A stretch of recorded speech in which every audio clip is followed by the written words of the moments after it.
ప్రమాదంలో తీవ్రంగా గాయాల పాలై లైఫ్ సపోర్ట్ మీద ఆధారపడిన కరోనా పీడితుడిని అవేర్ గ్లెనిగల్స్ గ్లోబల్ ఆసుపత్రి వైద్యులు ప్రాణాపాయం నుంచి కాపాడారు. 18 ఏళ్ల యువకుడైన షాబాజ్ నగరంలో జరిగిన ఒక ప్రమాదంలో దారుణంగా గాయపడటంతో అవేర్ గ్లెనిగల్స్ గ్లోబల్ ఆసుపత్రికి తీసుకొచ్చారు. అతడికి పలు చోట్ల ఎముకలు విరిగాయి. దీంతో పాటు మెదడుకు కూడా గట్టి దెబ్బ తగలడంతో కోమా దశకు చేరుకున్నాడు. దీంతో షాబాజ్ పలు విభాగాల వైద్య నిపుణులు అవసరమయ్యారు. అయితే చికిత్సకు ముందు పరీక్షించగా క్షతగాత్రుడికి కరోనా సోకినట్లు తేలింది. ఈ విషయమై కన్సల్టెంట్ ఆర్థోపెడిక్ సర్జన్ సత్యనారాయణ మాట్లాడుతూ ఆసుపత్రికి తీసుకొచ్చేసరికి ఆ కుర్రాడు కోమా దశలో ఉన్నాడు. అతడి ప్లేట్లెట్స్ బాగా తక్కువగా ఉన్నాయి. ఈ కారణంగా బతికే అవకాశాలు సన్నగిల్లిపోయాయి. అయితే వివిధ విభాగాలకు చెందిన వైద్య నిపుణులతో కలిసి శ్రమించి తిరిగి కోలుకునేలా చేయగలిగామని చెప్పారు. For my father and for my relatives, we used to prefer this hospital in the same way. Like, fortunately, we have met Dr. Bhim sir and Dr. Ahmar Ali Khan. Unfortunately, today I personally miss Dr. Bhim sir and Dr. Ahmar Ali Khan. So I first called to Ahmar sir and regarding seeking to the advice, like he got an accident in Vikharabad road that is almost 80 kilometers far from Hyderabad. So near Vikharabad he got the accident suddenly and we got a call from police team and we immediately said to shift the hospital. So then I followed to Dr. Bhim sir. So he, in spite of he was very busy, he was driving a car 300 kilometers far away from Hyderabad, and it is very good luck that he has responded on call and followed by the teams, and I followed with Dr. Ahmar Ali Khan. The one excellent thing what I observed is Dr. Ahmar Ali Khan sir has received the patient from the emergency itself.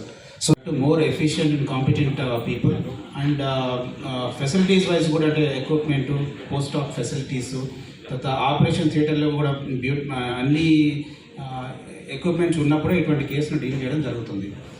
నిజంగా చెప్పాలంటే ఒక రెండు important. ఒకటండి, మెయిన్గా నేను అనెస్థిషియాలజిస్ట్ని, అంటే మా role అంటే యాజ్ అనెస్థిటిస్ట్గా రోల్ ఏంటంటే ఒకటి ఏంటంటే ఇటువంటి head injury patients diffuse axonal injury అంటే ఆల్మోస్ట్ లైక్ బ్రెయిన్ యాక్టివిటీ లేదు, తర్వాత ప్రోగ్నోసిస్ ఎలా ఉంటుందో కూడా తెలియదు. నెంబర్ 1. నెంబర్ 2 ఏంటంటే మనకు అందరికీ తెలిసి ఈ కోవిడ్ సిచ్యువేషన్, ఈ కోవిడ్ సిచ్యువేషన్లో Covid affected patient. And third important thing ఏంటంటే పాలిట్రామా అంటే పెల్విక్ ఫ్రాక్చర్స్ ఉండడము, తర్వాత మేజర్ బోన్స్ ఫ్రాక్చర్ అవ్వడము. And fourth important point complete BP fall అయిన కండిషన్లో వచ్చినటువంటి పేషెంట్ని మనము స్టెబిలైజ్ చేయడం అనేది అనెస్థెటిస్ట్ ఒక ఇంపార్టెంట్ ఛాలెంజ్. కేసు ఉంది, మల్టిపుల్ ఫ్రాక్చర్స్ అయినాయి, పేషెంట్ అన్కాన్షియస్ ఉన్నారు. సో ఏ హాస్పిటల్కి మనం ప్రిఫర్ చేయగలుగుతాం? సో నేనేం చెప్తానంటే మన హాస్పిటల్లో అన్ని స్పెషాలిటీస్ ఉన్నాయి. అప్పుడు మనకి కోవిడ్ గురించి తెలియదు. హాస్పిటల్లో మనకి ఆర్థోపెడిక్ సర్జన్ ఉన్నారు, మనకి క్రిటికల్ కేర్ టీమ్ ఉన్నారు, మనకి ఎక్విప్డ్ ఆపరేషన్ థియేటర్ ఉంది, and post surgical trauma care మంచిగా ఉంది, అండ్ పోస్ట్ డిశ్చార్జ్ రీహాబిలిటేషన్ మంచిగా ఉంది, and we have a very competent neuro surgeon in our hospital. So అన్నీ చెప్తే వాళ్ళు కూడా ధైర్యం చేసి చాలా దూరం నుంచి మన హాస్పిటల్కి వచ్చారు. పేషెంట్ వచ్చినప్పుడు అన్కాన్షియస్ స్టేజ్లో ఉన్నాడు. సో సిటీ స్కాన్ తీసినప్పుడు అతనికి బ్రెయిన్లో చాలా చోట్ల చిన్న చిన్న బ్లీడ్స్ వచ్చినాయి. మెడికల్ టర్మినాలజీలో దీన్ని డిఫ్యూజ్ యాక్సిజనల్ ఇంజరీ అంటారు. అంటే సడన్గా పేషెంట్ ఫాస్ట్గా వెళ్ళినప్పుడు సడన్గా బ్రెయిన్ స్టాప్ అయిపోతే లోపల షేరింగ్ ఫోర్సెస్ అంటాం. షేరింగ్ ఫోర్సెస్ తోటి చాలా న్యూరల్ డిస్కనెక్షన్స్ జరుగుతాయి. అంటే నర్వ్స్ అన్ని కొన్ని ఏరియాస్లో బాగా డ్యామేజ్ జరుగుతుంది. సో ఇతనికి గ్రేడ్ 2 ఆఫ్ డిఫ్యూజ్ యాక్సిజనల్ ఇంజరీ ఉండిందండి. సో దాంతో పేషెంట్ అన్కాన్షియస్ ఉన్నాడు.